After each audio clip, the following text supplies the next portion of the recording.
گوشه دنج، یه عالم بغض، یه دنیا حرف، یه دل شکسته و بی نهایت خاطره کافیه واسه جوون مرگ شدنت. یه شب که داشت از تنهاییاش میگفت خبر نداشت که صدای بوق پشت خطیش عمونمو بریده بود. از خوب به بد رفتن به فاصله لذت پریدن از یک نهر باریکه، اما واسه برگشتن باید از اقیانوس بگذری. امشب که تنهام میخونم به سلامتی جای ریمیل روی شونه، نه جای رژ لب روی یقه که فرقش یه دنیا غمه.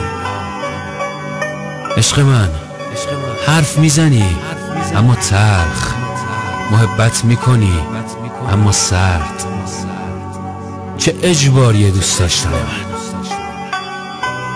عشق من از سرد بودنم گلایه نکن، سرد شدم تا کنارم نسوزی. راستی من که به تو میگم عشقم هنوز عشقمی؟ آخ ببخشید یادم رفته بود، چند وقتیه دیگه مال من نیستی. شدی عشق غریبه ها. عشق غریبه چند تا سوال بپرسم ازت، کنارش راحتی؟ روش حساسی؟ آره؟ واسهش غیرتی میشی؟ سرش داد میزنی؟ اسمش چی سیف شده تو گوشیت؟ عشقم، نفسم، زندگیم، همه کسم. اونم شده همه کست، شده نفست. شبا بهش میگی خوب بخوابی زندگیم. چند بار تا حالا بهش گفتی دوست دارم؟ از همونا که وقتی بهم میگفتی دلم هری میریخت.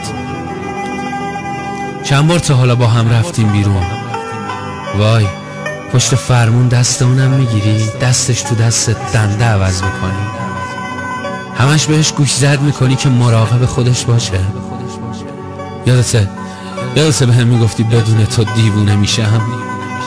یادته تو بغلت بودم گفتم اگه بری چی کار کنم؟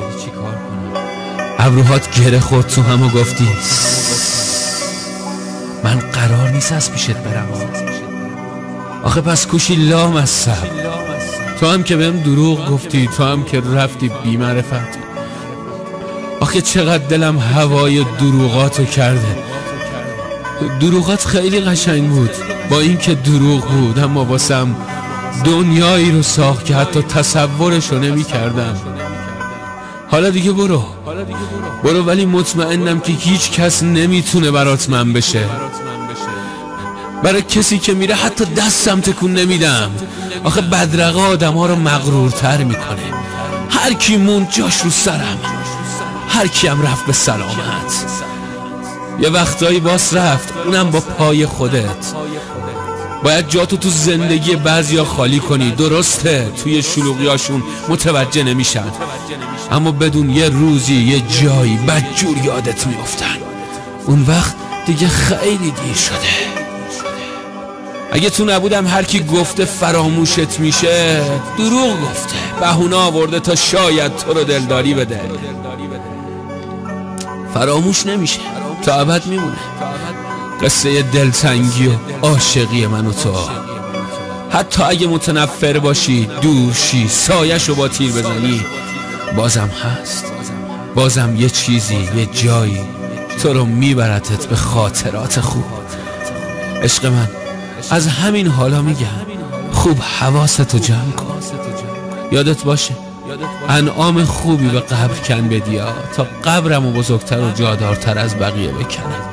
میدونی چرا؟ آخه میترسم که مبادا قبرم جایی واسه دلبر آرزوهام نداشته باشه و من تو خونه جدیدم بازم شرمنده تو دلم بشم. شرمندتم.